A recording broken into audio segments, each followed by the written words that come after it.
2 रोज बाद यानी जुम्मे को हो जाएगा। अल अजीजिया रेफरेंस केस में साबिक वजीर आजम को सुप्रीम कोर्ट ने 26 मार्च को 6 हफ्तों की अबूरी जमानत पर रिहा किया था, जिसकी मुद्दत 7 मई को खत्म हो रही है। ताहम जमानत की इस मुद्दत के खात्मे से पहले ही साबिक वजीर आजम सुप्रीम कोर्ट में यक्के बाद दीगरे 2 दरख्वास्तें जमा करा चुके हैं। एक दरख्वास्त 26 मार्च के फैसले के खिलाफ नजरसानी की जमा कराई गई थी, जिसमें मौक़िफ़ इख्तियार किया गया कि नवाज शरीफ को लाहक अमराज का इलाज 6 हफ्ते में मुमकिन है नहीं और उन्हें इलाज के लिए बैरून मुल्क जाना होगा, लिहाजा सुप्रीम कोर्ट उनके बैरून मुल्क जाने पर पाबंदी के फैसले पर नजरसानी करे। अब इस दरख्वास्त पर फैसला होना बाकी है। ताहम साबिक वजीर आजम ने सुप्रीम कोर्ट में आज एक और दरख्वास्त जमा कराई है, जिसमें इस्तिदा यह की गई है कि 26 मार्च के फैसले के खिलाफ नजरसानी दरख्वास्त दायर कर रखी गई है और इस दरख्वास्त पर फैसला होने तक अबूरी जमानत में तोसी की जाए। दरख्वास्त में यह मौक़िफ़ इख्तियार किया गया कि अगर नवाज शरीफ की जमानत में तोसी ना की गई तो नाकाबिले तलाफी नुकसान का अंदेशा है। सुप्रीम कोर्ट ने नवाज शरीफ की इस दरख्वास्त को 3 मई यानी जुम्मे को समाअत के लिए मुकर्रर कर लिया, जिसकी समाअत चीफ जस्टिस आसिफ सईद खोसा की सरबराही में जस्टिस सजाद अली शाह और जस्टिस याहिया आफरीदी पर मुश्तमिल 3 रुकनी बेंच करेगा। जहां साबिक वज़ीर आज़म नवाज शरीफ तिबी बुनियादों पर जमानत में तोसी और इलाज के लिए लंदन जाने के ख्वाहिशमंद है, वहीं उनके भाई और अपोजिशन लीडर्स मियां शहबाज शरीफ भी गुज़श्ता 2 हफ्ते से लंदन में ही मौजूद हैं। शहबाज शरीफ लंदन में ऐन उस मौके पर मौजूद हैं जब पाकिस्तान में उनको और उनके खानदान को मनी लॉन्ड्रिंग के इल्जामात और तहकीकात का सामना है। मीडिया रिपोर्ट्स के मुताबिक लंदन में शहबाज शरीफ के मौलिजीन ने उनको मजीद कई टेस्ट और चेकअप कराने का मशवरा दिया है, जिससे इम्कान यह है कि शहबाज शरीफ का लंदन में क़याम मजीद तवील होगा। आपको यहां पे याद दिलाते चले, थोड़ी देर में हम वो ट्वीट भी चलाएंगे। जब शहबाज शरीफ साहब बाहर गए थे तो उन्होंने कहा था he is going on a short trip, यानी 2-3 दिनों के लिए वो जा रहे हैं, वापस आ जाएंगे।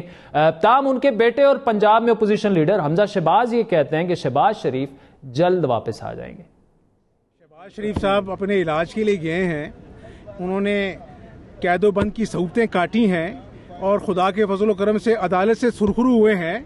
एक आदमी को हक है कि वो अपने मेडिकल टेस्ट कराएं। आपको याद है, पाकिस्तानी कौम को याद है कि वो कैंसर के मुजी मर से लड़े हैं, वो कैंसर सर्वाइवर हैं। उसके लिए ज़रूरी है कि वो अपना इलाज कराएं, रेगुलर टेस्ट करवाएं। अल्लाह ताला सबके बाप को, सबके माँ को इज्जत दे, सेहत दे।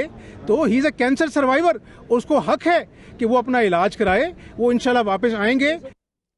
शहबाज शरीफ साहब की लंदन में मौजूदगी और नवाज शरीफ की लंदन जाने की ख्वाहिश, मेडिकल इलाज के लिए सही, लेकिन ख्वाहिश तो है उनकी। ये तमाम मामलात ऐन उस वक्त सामने आ रहे हैं जब मुल्क में हुकूमत और अपोजिशन में शदीद तनाव का माहौल है और ये तनाव बढ़ता जा रहा है। इस माहौल में हकीकी अपोजिशन का किरदार मुस्लिम लीग नून की बजाय पीपल्स पार्टी करती दिखाई दे रही है। अपोजिशन लीडर है तो शहबाज शरीफ, लेकिन अपोजिशन की कमान बिलावल भुट्टो के हाथों में दिख रही है। और क्या कायदीन की लंदन में मौजूदगी या रवानगी खुद मुस्लिम लीग नून के लिए भी लम्हे फिक्रिया होनी चाहिए। बात करेंगे मुस्लिम लीग के सीनियर रहनुमा सेनेटर मुसद्दिक मलिक साहब से, जो मुस्कुरा भी रहे थे जब मैं 2-3 बातें। डॉक्टर साहब, unforgivable damage will occur if bail is not extended, ये आज नवाज शरीफ साहब की दरखास्त में ये अल्फाज यूज किए गए हैं। देखिए, पहले तो आपने मुझे सिफर कर दिया। आपने कहा कि ऑपोजिशन जो है वो है ही पीपल्स पार्टी की, तो आपको बुलाना ही पीपल्स पार्टी का कोई बंदा चाहिए था, हमें आपने खामखा बुला लिया। आपके प्रोग्राम का वक्त जाया करेंगे, ऑपोजिशन तो हम है नहीं। लेकिन बाहर नंबर वाइज बड़ी ऑपोजिशन जमात हम तो, मैं तो ऑपोजिशन समझ, मैं तो ऑपोजिशन कर रहा है, तो मैं उस कॉन्टेक्स्ट में मैं देखिए, मैं अभी दूसरा प्रोग्राम कर रहा हूँ, रोज 2-3 प्रोग्राम करता हूँ, तो बड़ी डट के प्रोग्राम्स मैं कर रहा हूँ और मेरी ख्याल तो यही था कि मैं ऑपोजिशन का किरदार अदा कर रहा हूं। आज सारा दिन मैं पार्लिमान में भी बैठा हुआ था, वहां पे भी डट के हम ऑपोजिशन का जो कमेटीज हैं उसमें रोल अदा कर रहे हैं। आपके पास भी हाजिर होते हैं, आप जब बुलाते हैं। मैं एग्री हूं, आई एडमिट, ठीक है, आप फ्रंट फुट पे खेल रहे हैं। देखिए, बात यह है कि ऑन अ सीरियस नोट, मियां नवाज शरीफ साहब की तबीयत खराब है।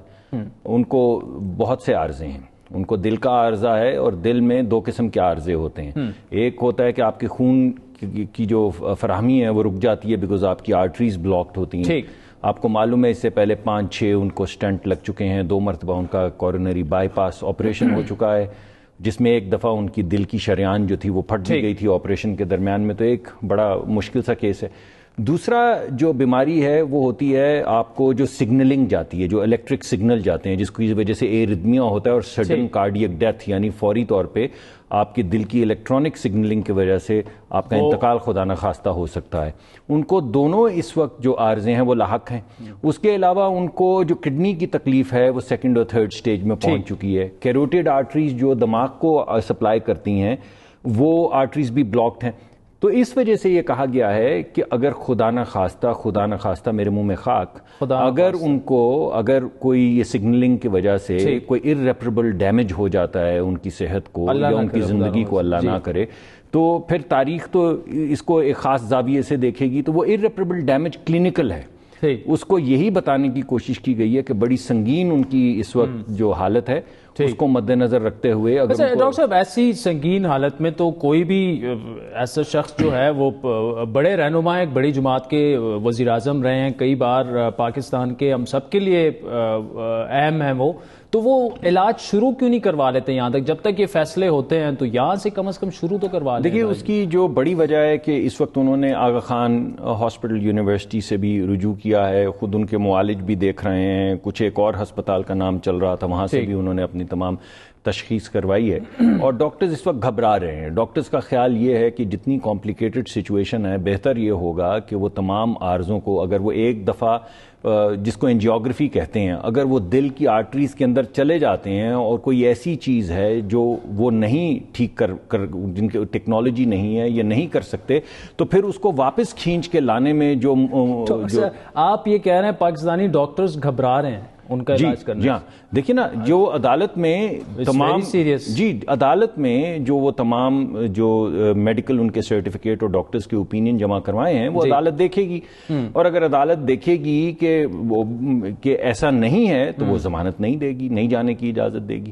لیکن اگر وہ واقعی سمجھتی ہے کہ جو آغا خان یونیورسٹی سے یا دیگر جو ادارے ہیں ان سے جو تشخیص ہوئی ہے اور جو رپورٹس آئی ہیں اور جو ڈاکٹرز کا ویو سامنے آیا ہے اس سب کو مد نظر رکھ کے اگر وہ بھی یہ سمجھیں گے کہ ان کا علاج غالباً یہاں پر نہیں ہو سکتا تو تبھی اجازت دیں گے نا. جی ٹھیک. اچھا ڈاکٹر صاحب, شہباز شریف صاحب کی اگر بات کی جائے 10 اپریل کو وہ گئے تھے, ان کی ٹویٹ بھی ابھی ہم چلا لیں گے. ان کے الفاظ مختصراً یہ تھے کہ جی میں بڑے مختصر عرصے کے لیے لندن جا رہا ہوں, جلد واپسی ہوگی. 20 دن گزر چکے ہیں, ابھی یہ بتایا جا رہا ہے کہ جی 7 مئی کو ان کے ڈاکٹر نے جو ہے کوئی مزید ٹیسٹ ان کے تشخیص کیے ہیں. آج 30 اپریل ہے, تو میں پھر وہیں آؤں گا کہ اپوزیشن جو ہے وہ اپوزیشن لیڈر ہیں اس وقت, ملک کو ان کی ضرورت ہے, مطلب اپوزیشن کو ان کی ضرورت ہے, تو جلد آ جانا چاہیے. نہیں وہ آئیں گے, جلد آئیں گے. دیکھیے کوئی بھی ایسا موقع نہیں آیا, کوئی ایسا نہیں کہ ان کو طلب کیا گیا ہے اور انہوں نے کہا میں نہیں آ سکتا. کوئی عدالت کی کارروائی نہیں ہے, کوئی نیب کی کارروائی ایسی نہیں جن میں ان کو بلایا گیا ہو اور وہ حاضر نہ ہوئے ہوں. اس وجہ سے ایسا نہیں ہے کہ جو ان کے معاملات چل رہے ہیں ان کے راستے میں کوئی رکاوٹ آ رہی ہے. اگر وہ اپنا علاج کروانا چاہتے ہیں اور کوئی رکاوٹ نہیں, ان کو سرکار نے نہیں بلایا, ان کو نیب نے نہیں بلایا, ان کو عدالت نے نہیں بلایا, تو اپنا علاج کروا کے چند دنوں میں وہ واپس آ جائیں گے. اس میں کوئی اتنا گھبرانے کی بات تو ہے نہیں. ہماری پارلیمانی کمیٹی ہے جس کے اندر خواجہ آصف صاحب ہیں, شاہد خاقان عباسی پرائم منسٹر رہے ہیں وہ موجود ہیں, احسن اقبال صاحب ہیں, اور بے شمار سینئر لیڈران موجود ہیں. وہ تمام سیاسی معاملات کو دیکھ رہے ہیں. باقاعدہ پارٹی کا موقف جو ہے اس کا اظہار مریم اورنگزیب صاحبہ جو ہیں وہ روز کرتی ہیں تقریباً بغیر ناغے کے. ہم بھی آپ کے سامنے حاضر ہوتے ہیں, تو ایسا تو نہیں کہ ہم میدان کھلا چھوڑ گئے. وہ ڈاکٹر صاحب آپ کی بات ٹھیک ہے, لیکن آپ کے کارکنان سے اور کئی رہنماؤں سے ہماری بھی بات چیت ہوتی رہتی ہے, ان میں بھی اضطراب پایا جاتا ہے کہ جی اس وقت جو ہے اپوزیشن کھلی اور حقیقی اپوزیشن جو ہے وہ مسلم لیگ نون کی جو لیڈرشپ ہے وہ بالکل سائڈ پہ ہو گئے ہیں. نواز شریف صاحب تو چلے بیمار ہیں, مریم نواز صاحبہ ہیں, اس کے علاوہ شہباز شریف صاحب بھی چلے گئے ہیں. اگر مجھ سے آپ میری آنیسٹلی رائے مانگیں تو شاہد خاقان عباسی صاحب, آپ اور Maryam Nawaz is feeling the heat, Maryam Aurangzeb کیمرے کے سامنے, اور آپ 3 لوگ مجھے تو نظر آ رہے ہیں مسلم لیگ نون میں. ہمیں تو یہ آپ کے بہترین خوبصورت کیمرے ہیں, انہوں نے کبھی احساس ہی نہیں دلایا کہ ہیٹ ویٹ آ رہی ہے. اچھا, ہم تو محبت میں حاضر ہوتے ہیں, محبت سے جواب دیتے ہیں.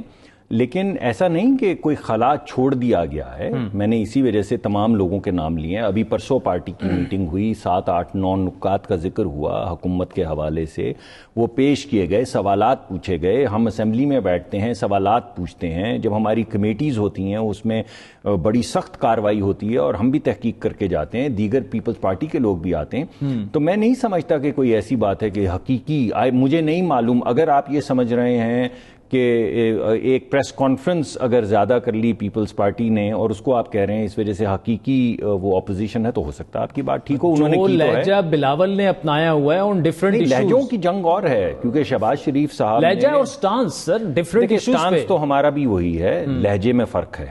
ابھی آپ کو یاد ہوگا, مجھے اسی آپ کے بھلے اس بات سے یاد آیا کہ کچھ دن پہلے یہ عمران خان صاحب نے بھی ذکر کیا تھا کہ پی ٹی ایم بہترین, ان کا جو نقطۂ نظر ہے اس سے تو میں بالکل متفق ہوں, لیکن لہجہ کچھ ٹھیک نہیں ہے. تو کل کی بات تو مجھے سمجھ نہیں آ رہی کہ کیا پرائم منسٹر صاحب کو یہ معلوم نہیں تھا کہ کیا کیا غداری کے الزامات ان پہ لگائے جا رہے ہیں, کہاں سے پیسے آ رہے ہیں, را کی کیا انوالومنٹ ہے, افغانستان کی کیا انوالومنٹ ہے. تو مجھے تو عجیب سا لگا, یہ لہجے سے مجھے یاد آیا. نہیں ویسے 24 تاریخ کو وانا میں پرائم منسٹر صاحب تقریباً وہی کچھ کہہ چکے ہیں. D G I S P R نے تو کل صرف ڈیٹیلز دی ہیں نا. بالکل قطعاً نہیں, بالکل نہیں. آپ وہ کلپ چلوائیں, اس نے کہا تھا, انہوں نے, خان صاحب نے کہا تھا کہ میں متفق ہوں ان تمام چیزوں سے جو پی ٹی ایم کہہ رہی ہے, ان کے تحفظات ٹھیک ہیں, یہ کہا تھا پرائم منسٹر. بہرحال آپ کلپ چلا دیں. اور وہ D G I S P R نے بھی یہی کہا تھا. D G I S P R نے یہ کہا تھا اور بڑے 2 ٹوک الفاظ میں نام لے کے بتایا کہ فلاں فلاں فرد فلاں فلاں دن فلاں فلاں ایمبیسی میں, دشمن کی ایمبیسی میں را سے پیسے لے کے پاکستان میں کاروائی کرتا رہا. ایک نہیں, انہوں نے کو 23 مارچ پتہ نہیں کون کون سے حوالے. ڈاکٹر صاحب تو اس وجہ سے میں معافی چاہتا ہوں, یہ جو آپ بات کر رہے ہیں قطعاً ٹھیک نہیں ہے کہ پرائم منسٹر اور D G I S P R نے جو بات کی وہ ایک ہی تھی. نہیں, D G I S P R نے تفصیلات دی ہیں, تفصیلات خان صاحب, لیکن کانٹیکسٹ دونوں کی باتوں کا ایک تھا. خان صاحب کا شارٹ سن لیتے ہیں. مگر ایک بات, اگر ایک اجازت دیں صرف جانے سے پہلے, آپ مجھے یہ کہہ رہے ہیں کہ یہ جو وزیر اعظم کا آپ سواٹ چلانے لگے ہیں, ان کو یہ معلوم تھا کہ یہ را سے پیسے لے رہے ہیں اور افغانستان سے پیسے لے رہے ہیں, اور پھر انہوں نے یہ کہا اب چلائیں ذرا سواٹ چلائیں ذرا, شارٹ چلائیں ذرا. ہمارے پی ٹی ایم نئی ایک تنظیم ہے, پٹھانوں کی تکلیف کی بات کرتی ہے, قبائلی علاقوں کے تکلیف کی بات کرتی ہے, ٹھیک بات کرتی ہے. میں قبائلی علاقے کے لوگوں کو کہنا چاہتا ہوں کہ بات وہ ٹھیک کرتے ہیں, لیکن جو جس طرح کا وہ لہجہ اختیار کر رہے ہیں. اب آپ مجھے بتائیے کہ یہ پرائم منسٹر صاحب کہہ رہے تھے کہ را سے پیسے لے کے جو وہ کاروائیاں, یا 2 ہی باتیں ہو سکتی ہیں, یا پرائم منسٹر ٹھیک ہیں یا D G I S P R ٹھیک ہیں. D G I S P R نے بڑی اسپیسیفسٹی کے ساتھ ہمیں کل بتایا, نام لے کر کے انہوں نے کی ہوگی اور ثبوت ان کے پاس ہوں گے تو انہوں نے. یہ پرائم منسٹر آئرلینڈ یا سویڈن کے ہیں کہ انہیں معلوم نہیں تھا کہ ملک میں کیا ہو رہا ہے. اگر آپ بتائیں, پرائم منسٹر نے چند دن پہلے بات کی تھی, اس کے بعد تحقیق آ گئی. چند دنوں کے اندر آپ یہ کہہ رہے ہیں کہ 23 مارچ کی اور اپریل کی تواریخ کے ساتھ اور اس سے پچھلی تواریخ نومبر دسمبر کی تواریخ کے ساتھ جو گفتگو ہوئی ہے, وزیر اعظم پاکستان کو یہ معلوم نہیں تھا کہ را جو ہے وہ آپریٹ کر رہا ہے اور پھر ایک کچھ اشخاص کے تھرو, اور وہ ان کے حق میں بیان دے رہے ہیں. تو یہ کس جگہ کے پرائم منسٹر ہیں جن کو یہی نہیں پتا کہ ان کے ملک کے خلاف کاروائی پیسے لے کے دشمنوں سے, را سے, ہندوستان سے اگر کوئی کاروائی کر رہا ہے تو وہ کہتے ہیں میں اس سے متفق ہوں. کس بات سے متفق ہیں بھائی؟ چلے ڈاکٹر صاحب اس پہ تو چلیں, تحقیقات ہوں گی. انہوں نے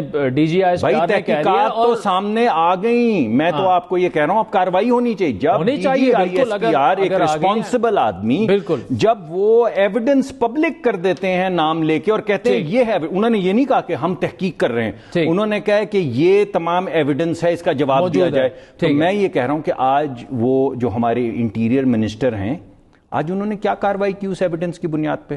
اور میں یہ کہہ رہا ہوں کہ جو لیڈر آف دی ہاؤس ہیں دونوں ایوانوں میں, آج انہوں نے پارلیمان کے سامنے وہ ایویڈنس کیوں نہیں رکھا؟ بھائی ہمیں اب اور رکھنا چاہیے. اچھا ڈاکٹر صاحب ابھی ٹائم بڑا شارٹ رہ گیا میرے پاس. فضل الرحمان صاحب جو ہیں وہ احتجاج کا انہوں نے اعلان کیا ہوا ہے, وہ کر رہے ہیں. زرداری صاحب ان کا ساتھ دے رہے ہیں, آپ ساتھ دیں گے؟ دیکھیے میرا تو نقطۂ نظر یہ ہے کہ آپ یہ 12واں 14واں 18واں ذرا روزہ گزرنے دیں. اچھا آپ دیکھیے کہ جو خاندان 20 25 50 ہزار روپے کماتے ہیں ان پہ کیا قیامت آئے گی. پرسوں اسلام آباد میں 1800 روپے کلو گرام بکرے کا گوشت فروخت ہوا ہے. پرسوں 1800 روپیہ. آپ یہ اپنے جو یہ سامنے ہیں جو بیٹھے ہوئے آپ کے کیمرہ کے اوپر آپ معلوم نہیں کتنے پیسے دیتے ہوں گے مگر بہت نہیں دیتے. آپ مجھے بتائیے ان ٹائم پہ دیتے ہیں. آپ مجھے بتائیے ان کے بچے کیا کھائیں گے. 1800 روپیہ 1 کلو گرام گوشت. یعنی آپ یہ کہہ رہے ہیں کہ رمضان شریف آیا نہ وہ گوشت کھا سکیں گے، نہ وہ ٹماٹر کھا سکیں گے، نہ وہ بجلی کا بل دے سکیں گے، نہ ماں باپ کی دوا لا سکیں گے، نہ وہ بچوں کی فیس دے سکیں گے، نہ وہ گھر کا کرایہ دے سکیں گے. مطلب پھر کس کو دھکا دینے کی ضرورت ہے انہیں؟ مطلب آپ احتجاج میں شامل ہوں گے؟ ارے بھائی یہ تو اپنے وزن سے احتجاج سے بہت پہلے گر جائیں گے. لیکن احتجاج ہوا تو اس میں شامل ہوں گے. احتجاج ہوگا تو دیکھتے ہیں کیا ہوتا ہے. ہمیں تو لگتا ہے کہ لوگ ہی ان کو الٹا دیں گے. Doctor Sadiq Malik sahab thank you so much for joining us. ناظرین بڑی بات میں وقت ہوا چاہتا ہے ایک بریک کا، جس کے بعد بات ہوگی وزیراعظم عمران خان کے دورہ چین کی اور سی پیک پر اٹھنے والے سوالات کی. ہمارے ساتھ پاکستان میں چین کے ڈپٹی چیف آف مشن لیجان جاؤ موجود ہوں گے. ہمارے ساتھ رہیے گا.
इंतहाई कामयाब रहा है। मुल्क की मईशत को चलाने के लिए सी पैक का कितना कलीदी किरदार है, सब उससे वाकिफ हैं। लेकिन पाकिस्तान में चीन के सफीर की जानिब से गुज़श्ता दिनों सी पैक मंसूबों पर की प्रोग्रेस पर अदम इत्मीनान का इजहार किया गया था, जिससे कुछ सवालात उठे कि क्या चीन इन मामलात को मिस हैंडल करने पर पाकिस्तानी हुकूमत से नाराज है। ताहम इमरान खान के हालिया दौरे चीन में जो इंतहाई अहम और मजबूत पेशरफ्त हुई वो ये है कि सी पैक के दूसरे फेज का आगाज हो चुका है। सी पैक के दूसरे फेज का आगाज वज़ीर आज़म के हालिया दौरे में होने वाले मुआहदों से हुआ, जिसमें पाकिस्तान और चीन के दरमियान आजादाना तिजारत या फ्री ट्रेड का मुआहदा हुआ है। इस मुआहदे के तहत पाकिस्तान की 90% बरामदात की चीन को ड्यूटी फ्री रसाई मुमकिन होगी। इंतहाई अहम मुआहदा है पाकिस्तान के लिए और पाकिस्तान के ताजरों के लिए, और इम्कान यह है कि पाकिस्तान की चीन के लिए बरामदात 5 साल में $6.5 अरब तक बढ़ जाएंगी। इसके अलावा पाकिस्तान और चीन के दरमियान ML1 पिशावर तक कराची रेल ट्रैक की अपग्रेडेशन का मुआहदा भी हुआ। यह मंसूबा भी अगले 5 साल में मुकम्मल होगा। इसके अलावा नाज़रीन आपको यह बताते चलें कि काफी सारे सवालात जो थे वो सी पैक पर उठाए जा रहे थे इंटरनेशनली, खुसूसन IMF और अमेरिका की जानिब से जो सी पैक पे पाकिस्तान और चीन के जो मुआहदे हुए उसकी शफाफियत पर सवालात उठाए जा रहे थे। ये तमाम सवालात हम सामने रखेंगे पाकिस्तान में चीन के डिप्टी सफीर और इसके अलावा चीन के जो डिप्टी सफीर हैं लीजियान जाओ साहब हमारे साथ मौजूद हैं। Thank you so much for joining us. The Prime Minister of Pakistan has recently visited China over 3-4 days.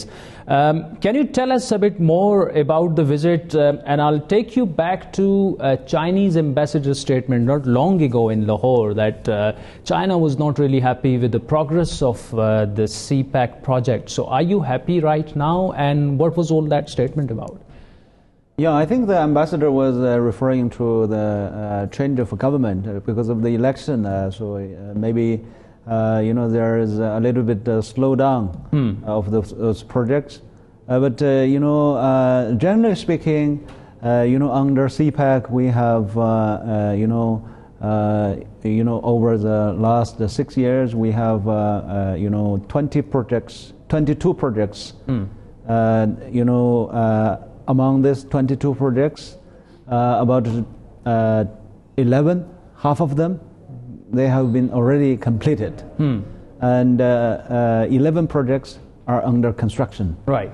So after the change of the government, these completed projects, they are in normal operation. Right. They are not affected. After the change of government, those projects under construction, they are also going on smoothly. Right. In Pakistan, there is no such thing happened in Malaysia. It is not happening here. Right. So we think that CPAC progress, for us, it should be highly appreciated.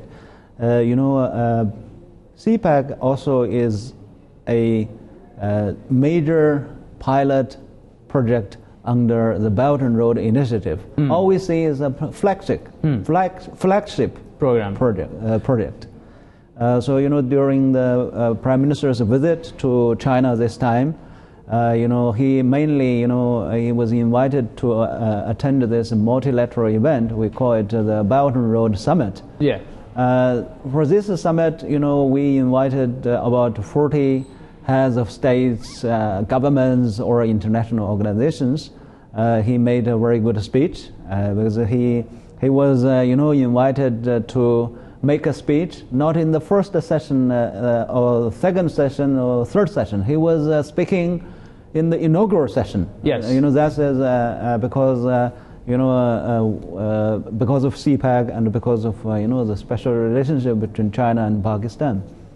And apart from the summit, he also had there is also a bilateral component of the visit. He met our President Xi Jinping.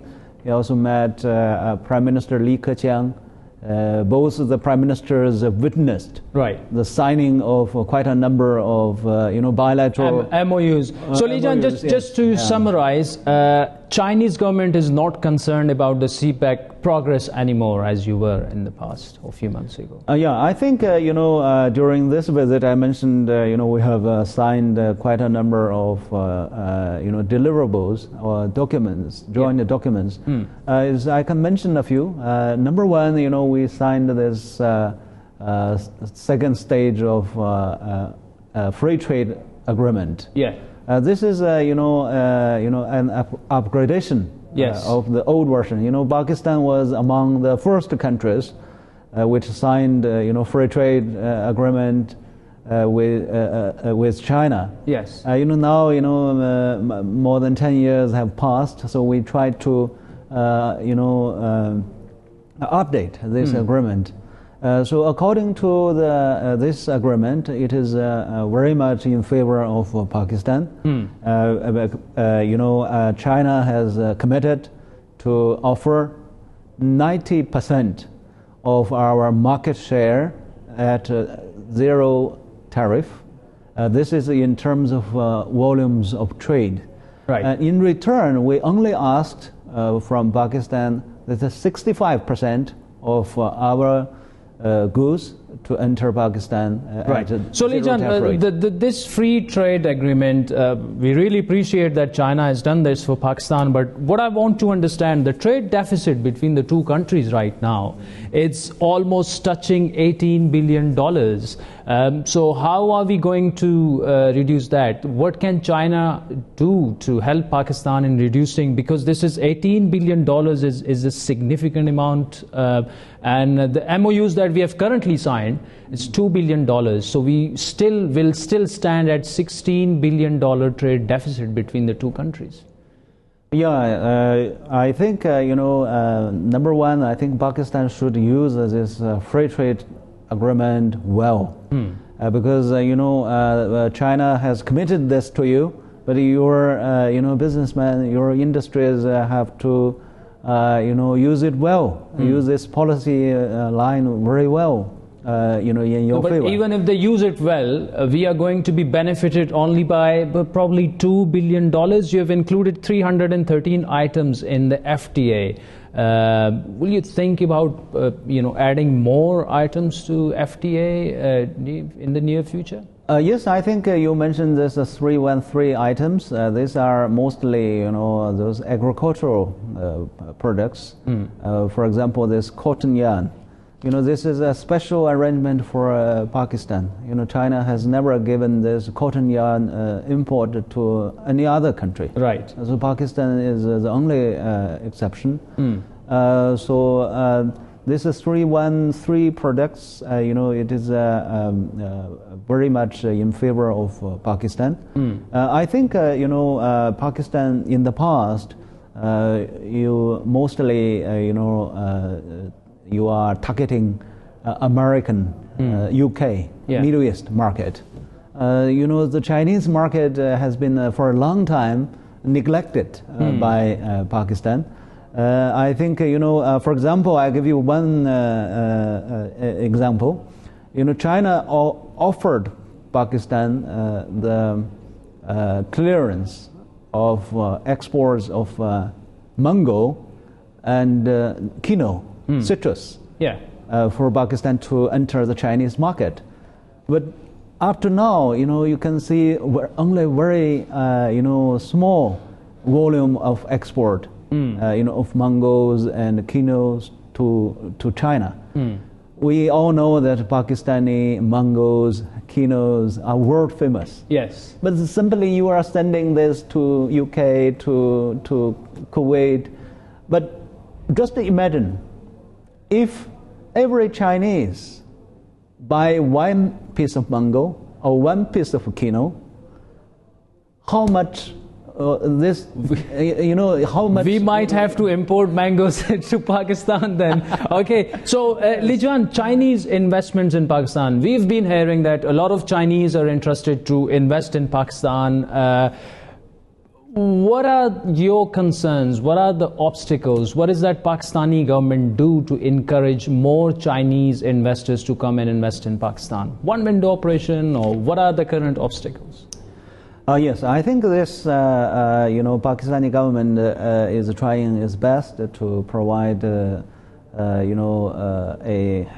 favorable environment to the Chinese investors. As your Prime Minister has announced in Beijing, Pakistan government will try its best to do that. As a diplomat, what I hear from our companies, they usually talk about a few things. Maybe this could be some recommendations for your government to consider. Number one, I think this one-window operation is a good choice because in China we are also encouraging this. It's not only for the investors. In China. We are also, encouraging. We are also establishing this one-window operation for the citizens. For example, I give you one example of Hangzhou city. Yeah. Hangzhou is the headquarters of Alibaba. In the Hangzhou city, they established this, one-window office. Yes. For the citizens. For example, in the past. If you buy an apartment or a house, in the past, if you want to change the title, yes, from this person to another person, it takes 35 days. Right. So you have to run from ministries to departments. So you have to get. So you want one window operation for Chinese businessmen and investors in Pakistan, but shouldn't it be reciprocal? Pakistani businessmen. I've spoken to a couple of businessmen. The visa process is pretty long. It's not easy. This is what they complain about. So can you ensure the one window operation for Pakistani businessmen as well? Yes, in China, I'm talking about this, one window operation for the citizens. Yes. For example, there is, I'm talking about you change the title of this apartment. In the past, it took 35 days. Yeah. Nowadays, they promised, 6 hours. Right. 6 hours you can do it in this same office. And there is one journalist. There's a lady.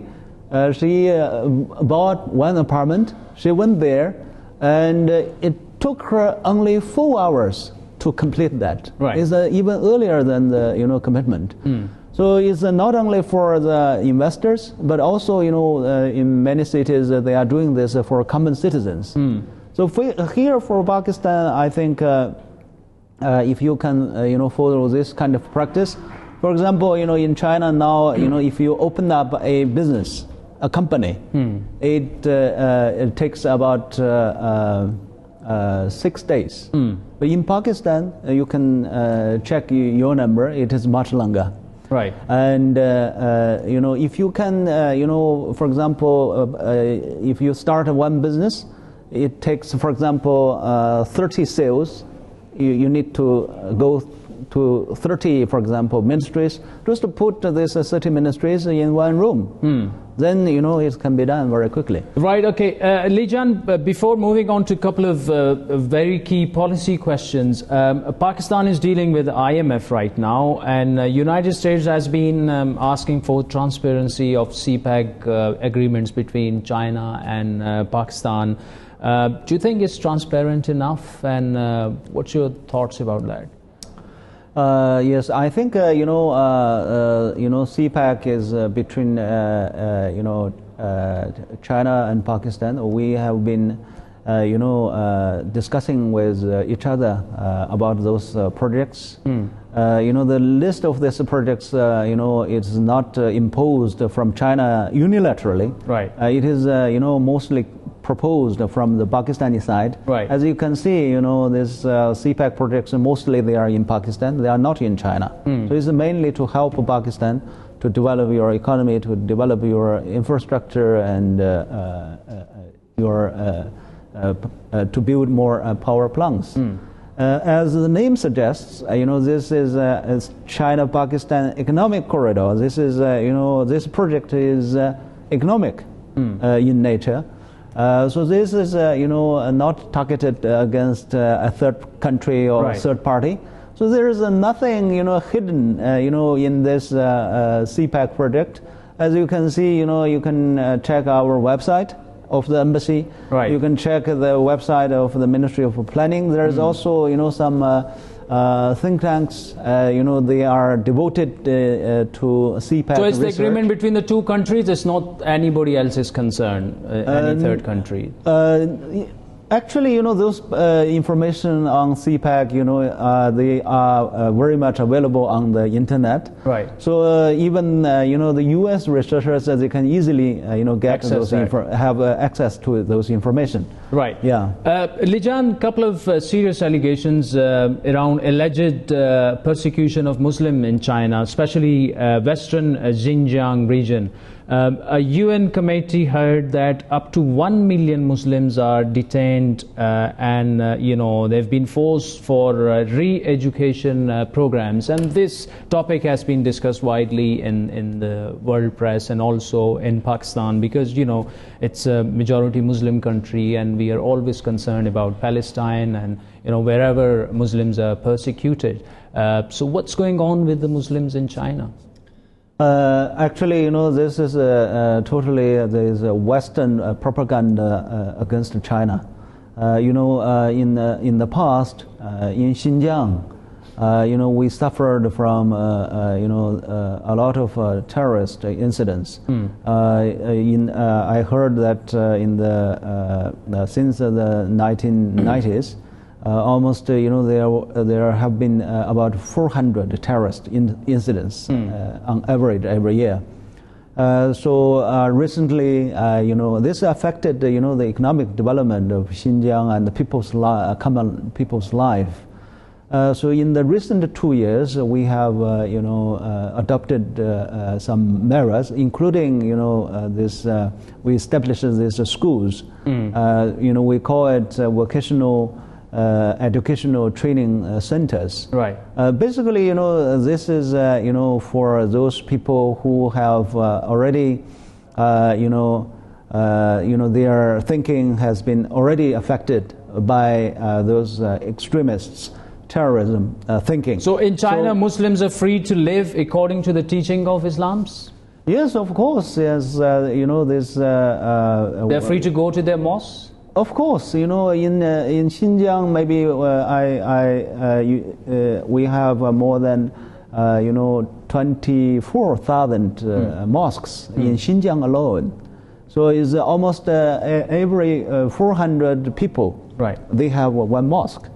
And there are some propaganda from the West that's saying that the Chinese government is forcing the Muslims to eat pork, to drink alcohol. To drink alcohol, maybe it's true, because in Xinjiang alcohol is not forbidden. It's not like in Pakistan. Right. But to eat pork and to do those kind of things, this is totally propaganda. They are trying to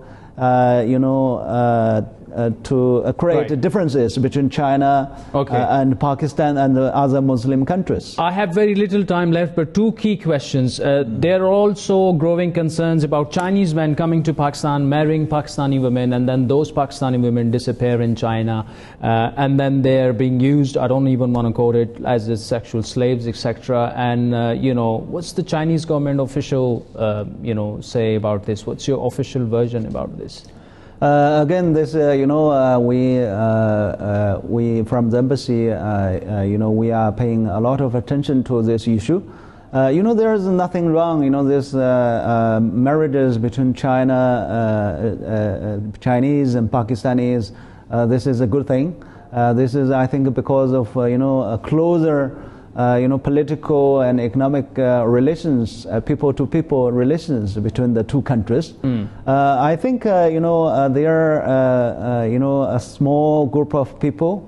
They are, running some, marriage, matchmakers. Yes. There are centers. They are not only Chinese. There are also Pakistanis involved in this business. But if you are doing this like a business, that is wrong. Right. So the Chinese government has sent a task force. Right. They are now in Pakistan. They are working with your Ministry of Interior and FIA to trying to solve this issue. We hope it will be resolved very soon. If there is any individual case. Yeah. For example, nowadays, this is, Lijan getting married to a Pakistani woman. This is the era of social media. Yes. If you, for example, if the family find that this girl is lost in connection, then you can report to Lijan, the police before we or go the Ministry of into Interior. closing, last one question. We talk about government-to-government MOUs between China and Pakistan. We talk about business-to-business MOUs between China and Pakistan. What about P2P, people-to-people connections, people-to-people? What's going on? I would like to congratulate Ham Entertainment. Recently they have, made a breakthrough. There is one movie which is produced by Ham Entertainment called Parvez Hai Junoon. Yeah, it is. It has entered the Chinese market. It was the first Pakistani film, entered the Chinese market on a commercial basis. So we hope it can be a success. On P2P relationship, I think, I can give you one example. Back in 2010, there were only 2,000 Pakistani students, studying in China. Last year, the number has grown to 28,000. Yes. So that Pakistan has become number 3 in terms of international students in China. And there are 1,600 PhD scholars on scholarships studying in China, and the Prime Minister has requested the Chinese president to increase that the number of that scholarship, and I hope he will look into that as well. Li Jianzhao, thank you so much.